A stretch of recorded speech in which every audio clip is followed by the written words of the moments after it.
दोस्तों, आप सभी का स्वागत है pop pop Toons official stories में। सो दोस्तों, ये नई कहानी शुरू से पहले जल्दी से इस वीडियो को लाइक, शेयर एंड कमेंट कर दीजिए और हमारे इस नए चैनल को सब्सक्राइब कर दीजिए, क्योंकि हम आते हैं हमेशा एक नए किस्से के साथ।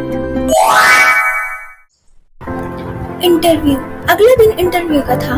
इंटरव्यू इतना अच्छा गया विधि का, तो उसको एक बार में सेलेक्ट कर लिया गया और शशांक के पापा के बिजनेस की कंपनी में उसको एक बहुत बड़ी पोजीशन भी मिल गई थी। और जब वो बिल्डिंग के बाहर आती है तो अरे, इतना सारा सृष्टि का मिस कॉल। अगर आपको पता नहीं सृष्टि कौन है तो हमारे चैनल पे चेकआउट करके जरूर देखिएगा एक बार फिर से प्यार का सीरीज। रेगुलर चेकअप के बाद आज मेरा cough and cold and fever हो रहा था, तो फाइनली सब कुछ पॉजिटिव निकला है, कुछ नेगेटिव नहीं है। वो बच्चे वहाँ पर क्या कर रहे हैं? जब सुशांत कुछ रेगुलर चेकअप्स के लिए जब हॉस्पिटल से बाहर निकल ही रहा था, तो वो देखता है उसकी दूसरे पाथ पर दो स्कूल के दिखने टाइप ही बच्चे, जो कि शायद 8वीं और 9वीं के लग रहे थे, वो वहीं पर बेहोश या फिर नशे में लग रहे थे और बगल में उनका स्कूल बैग भी रखा हुआ था। ओह गॉड, ये छोटे छोटे बच्चे, स्कूल में पढ़ने वाले बच्चे नशे करने लगे। ओह माय गॉड, ये तो बहुत बुरा हुआ। क्या छोड़ो, मुझे क्या, अभी 5-6 घंटों में जाना है विधि के घर। हेलो हाँ विधि, कहाँ है तू और रहती कहाँ है तू? इतने टाइम से तू कॉल क्यों नहीं कर रही थी मुझे? नौकरी लगने के बाद बहुत उड़ रही है, अपने दोस्तों को भूल गई है। क्या बात है? ओहो मेरी फ्रेंड सृष्टि एक्सप्रेस, और कितना तेज बोलोगी। अरे यार, मैं जॉब और कुछ इम्पोर्टेंट काम पे लगी थी, इसलिए भी फ्रेंड से बातचीत नहीं हो पा रहा था। मैं भी पहुंचती हूँ ना तुम्हारे घर कुछ दिनों में। सुना है तेरी शादी भी हो गई है। हाँ, एकदम सही सुना है। जल्दी आ जाइयो मेरे घर, मैं तेरे लिए बहुत टेस्टी तेरे मन पसंद का मसाला डोसा बना के रखूंगी। ओके।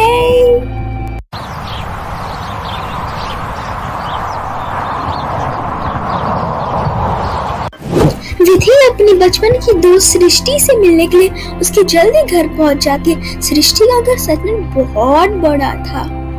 यार, मुझे थोड़ी ना पता था कि तू इतनी जल्दी आ जाएगी। अभी तो मसाला डोसा का मैं मिक्सचर ही बना रही थी। चल तू बैठी है, मैं भी बना कर लाती हूँ, फिर हम साथ में मिलकर बात करेंगे। अरे नहीं, बाद में बनाते रहना मसाला डोसा वगैरह। पहले घर काफी ज्यादा बड़ा है, तुम अपना घर दिखा दो ना, मुझे काफी सुंदर लग रहा है और काफी कॉस्टली भी लग रहा है। सृष्टि घुमा फिरा कर विधि को अपना पूरा का पूरा घर दिखा रही थी।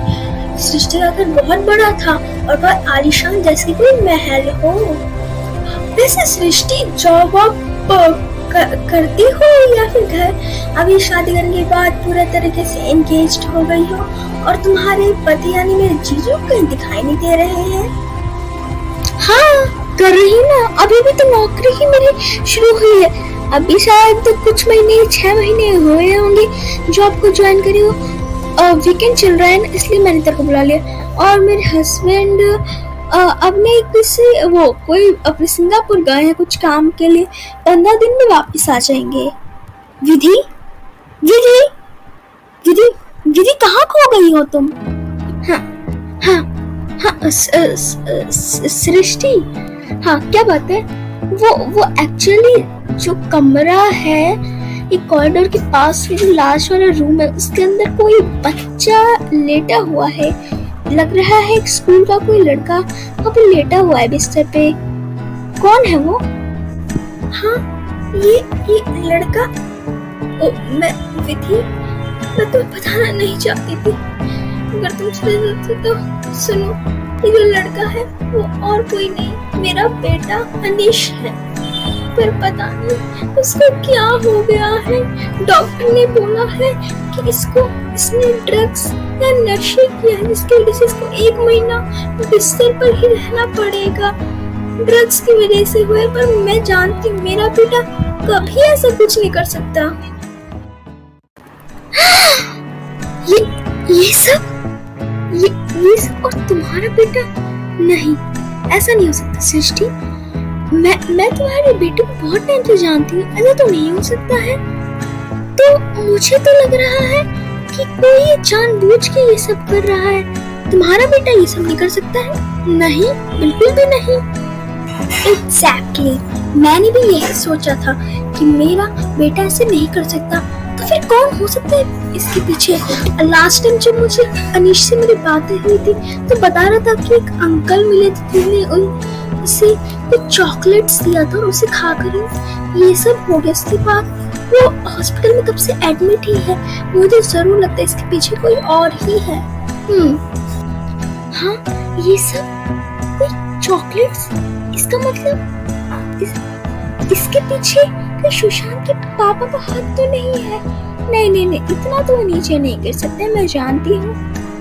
पर क्या पता, हो सकते हैं। इस बारे में सुशांत से बात करनी चाहिए। बार-बार विधि के दिमाग में आ रहा था कि सुशांत के पापा ऐसा नहीं करते। फिर भी ऐसे लग रहा था कि सुशांत के पापा इन सब में पीछे हो सकते हैं शायद।